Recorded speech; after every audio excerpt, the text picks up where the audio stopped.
about the problems of our future. And the future is right here today in this hall. Our tomorrow. In the turn of the millennium year, some young men said they must make a difference. As I urge the young people in this hall today to begin to think differently, we must think out of the box. Nobody gave Cross River State a chance. Nobody even gave Southeastern State under S1A a chance. Today, we own the only such big amphitheater that can take a 911 on that cultural center. It was built in 1970. But it was waiting to happen. It took a tiny vision by these young fellows for the new Cross River State to change our story and change the narrative for us. Welcome to Calabar. Welcome to paradise. Welcome to the paradigm of today. We said we must make a difference.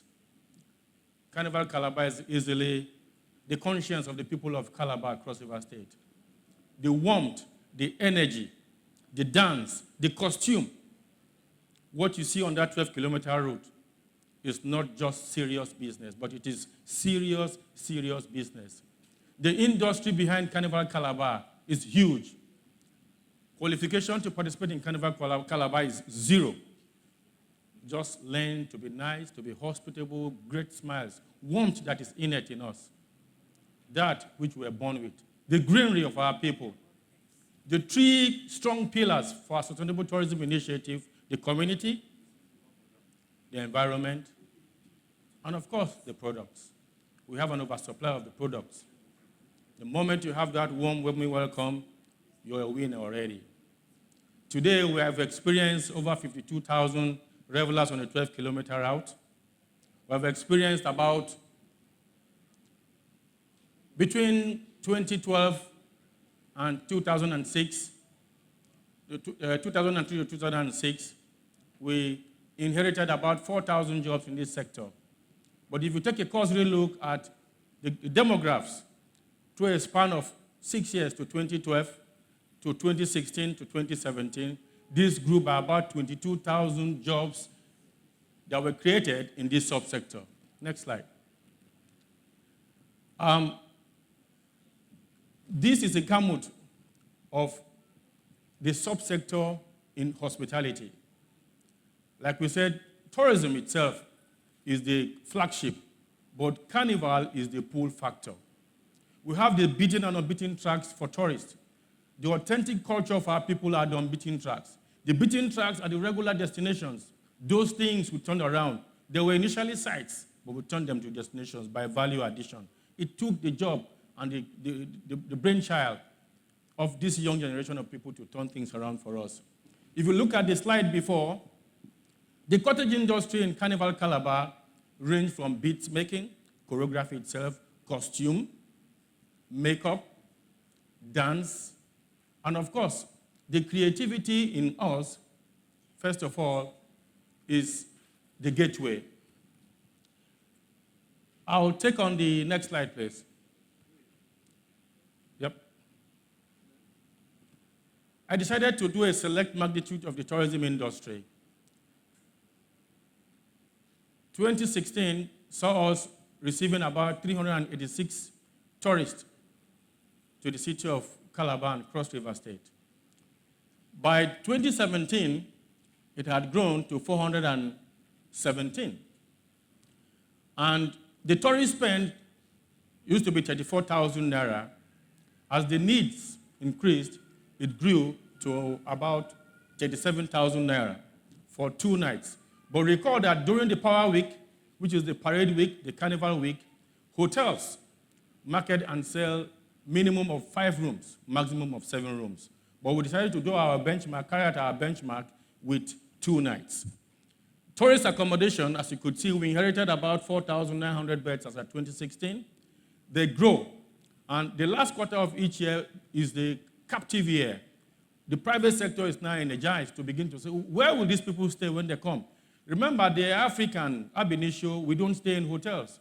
We do family, we create warmth. We stay with families. But this is new, and that's why we're saying that this might be foreign to us. But because we are laid back, it doesn't sound well in the ear. But you're better off when you're laid back to receive tourists. We decided to look at the growth pole. If we position Cross River State in the next 10 years, where will we be? From the parameters we've taken here and the indicators, the tourist arrivals from 386 would have grown to about 45,000 tourists. And of course, the spend would also follow suit. It is our expectations that in 10 years' time, for 2 nights, each tourist will be spending about 47,000 naira, 900 plus, call it 48,000 naira. Next slide. The creative economy. The creative economy cannot be done by one person, cannot be handled by one person. It is an inclusive opportunity. Government must recede. Yes, in third world, after God is government in third world. But the Cross River State example is different. We have decided to go with the private sector because for sustainability in this subsector, the private sector must take it and run with it. So government must sit back, create the enabling environment for the private sector to run. We started by identifying the sites, develop the sites. And today we have a huge number of tour guides, we have a number of hotels, we have training ongoing so that our boys and girls can achieve livelihood from this subsector. I saw some young boys and girls dance upstage earlier here. That's creativity at its best, and I stand here to say that I'm giving them a slot for Christmas Festival 2018. We need people to begin to think out of the box. You can be schooling to any level, but you need a fallback position. You need avocations for your own fallback. The comparative analysis with other carnivals of the world, where people live for carnival and leave carnival. We say we want in 2020 for the private sector to run this sector, fund this sector by 98%, if not 100%. But we must give the private sector the opportunity to do so. On the left out there is the Samba Dome in Brazil, Rio, Brazil. I was opportune to be in the team, the technical team that went to understudy the Rio, Brazil 6 weeks ago. That Samba Dome is the stadium dedicated to the carnival, built between 1983 and 1984. It takes 90,000 people. To gain entrance to the Samba Dome, to sit on the popular side, you pay $110. $110 is about 40,000 naira. Calculate the rest times 90,000 people. This is Queen Park Savannah, Trinidad and Tobago. My last carnival experience in Trinidad and Tobago was 2008, 2009. By 2010, 2011, they changed it completely. Queen Park Savannah could take only 3,000 people. Today, it can take 30,000 people. Where do we want to be? Are we going to undermine this subsector and dash our pot of porridge to our neighbors? Our neighbors are trying to get to where we are. But what we have in us is the innate hospitality. The endorsements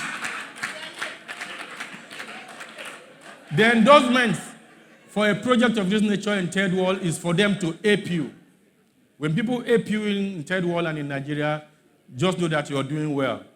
But we have opened our doors to learn and teach our neighbors because the hunger in Uyo, the hunger in Port Harcourt is no different from the hunger in Calabar. I'm saying that the hunger in Calabar is the same thing with the hunger in Jos. We are using this to fight hunger. We are using this to fight hunger. So today we have the Christmas, the Carnival Village at the precinct of the Convention Center at the Summit Hills.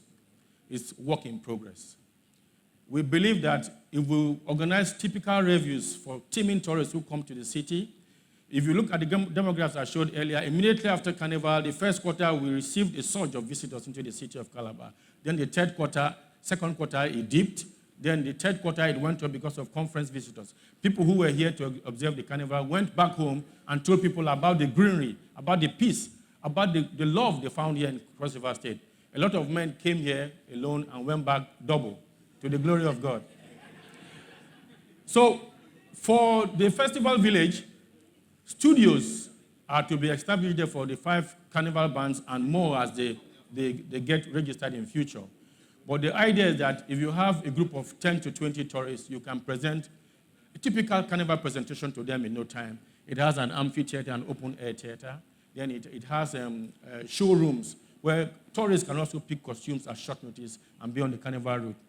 Today, we are using the Calabar Stadium as grand finale and the spectacle ground for the final show. Is that where we want to be? This is the opportunity for the private sector to run with. I said earlier that if we get it right, this sector will change the lives for our boys and girls. And I said, help is here through this sector. Our luck is that our community is completely aroused. Our community, there's complete buy-in. And for this, we are very appreciative. We are doing it for ourselves. There's so much gold and diamonds in our legs. We don't need to go anywhere. This food, this soil is fertile. And that fertility is in you and I.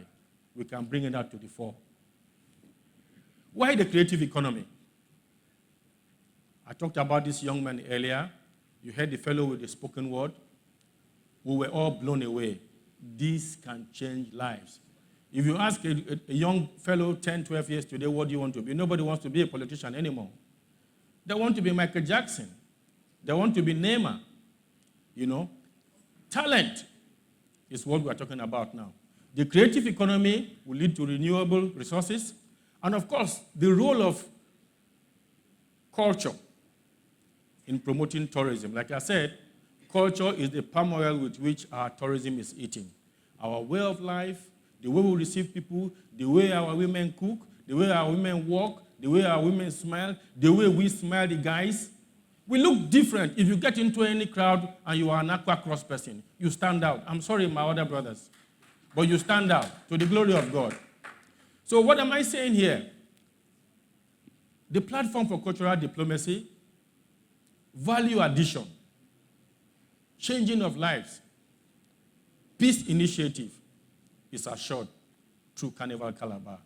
I want to say again that we are limited with time, but it is difficult to talk about the story of cross-river state tourism, Carnival Calabar, in a day.